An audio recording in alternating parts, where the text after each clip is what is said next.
आखाती देशात सुरू असलेल्या युद्धाचे परिणाम संपूर्ण जगाला सोसावे लागतात.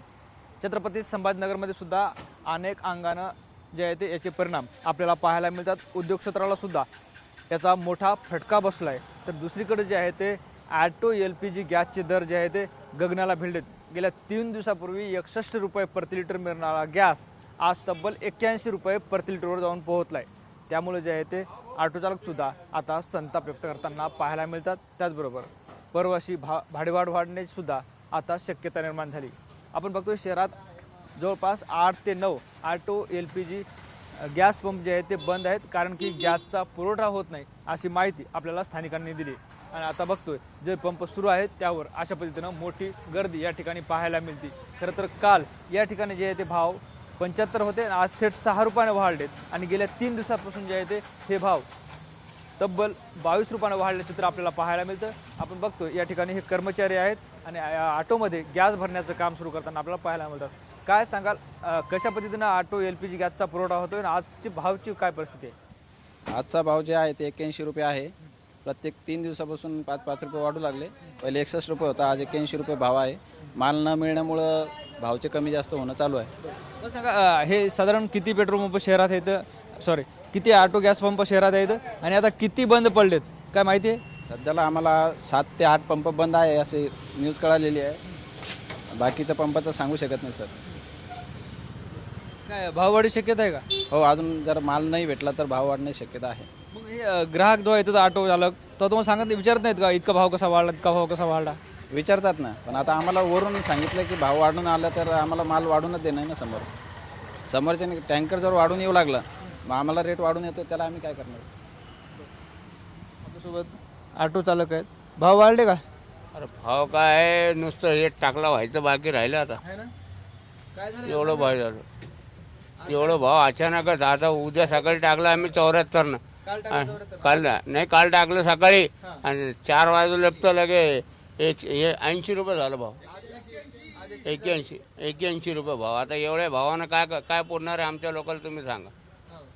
सीटा एक तर पैसे द्यायले नाही, काही नाही. पॅसेंजर एक सीट बसला नाही म्हणतात चला म्हणून.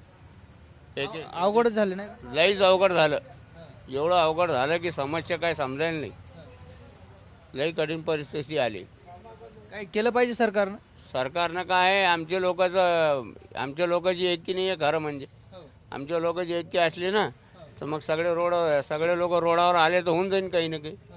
का नाही होणार? पण कोणी यायला तयार नाही रोडवर. लय अवघड कामं झाले बाबा. काय मागणी करणार सरकारकडून? सरकार पहिलेच नंगी आहे. हा, पहिले सरकार नंगी झालेली आहे. सरकार कुछ देरी नहीं ना. ते काय देणार आहे आम्हाला? तुम्ही सांगा मला. हा, ते आहे का नाही? हो. निश्चित आपण बघतोय ह्या बोलक्या भावना या ऑटो चालकाच्या होत्या. खरं तर आमच्याच संघटनेनं रस्त्यावर उतरलं पाहिजे, सरकारकडे द्यायला काय असं जे त्यांनी प्रतिसंवाद सुद्धा उपस्थित केला आहे. आपल्यासोबत दुसरे एक चालक आहेत. काय सांगाल, मोठ्या प्रमाणात भाव वाढ झाली, काय परिणाम होतो याचा? आता या चार्जिंगच्या गाड्या निघल्या, त्याला परमिट नाही. आमच्या गाडीला परमिट आहे, आम्हाला पासिंग करावं लागते. हे सगळ्या गोष्टी. आणि जे विशेष म्हणजे आता हे गॅसचे भाव कशामुळे वाढत आहे? तुटवडा येतो आहे, गॅस मिळत नाही टायमावर.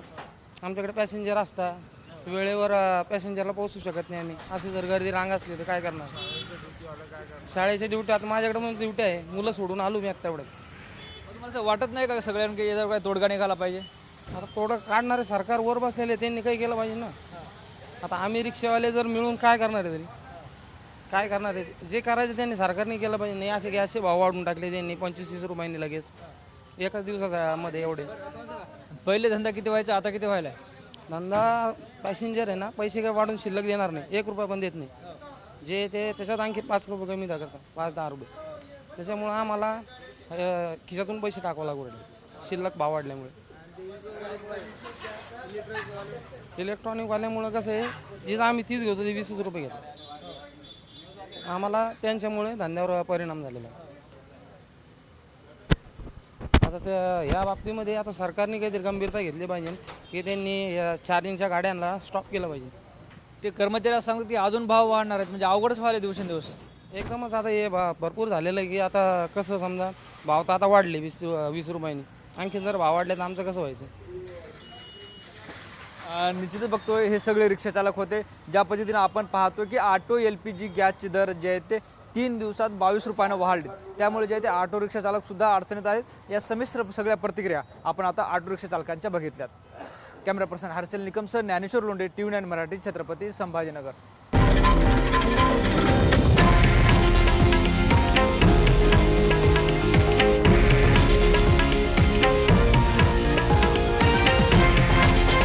हे आहे देशातील नंबर 1 न्यूज नेटवर्क आणि आपण पाहत आहात TV9 मराठी, एकमेव.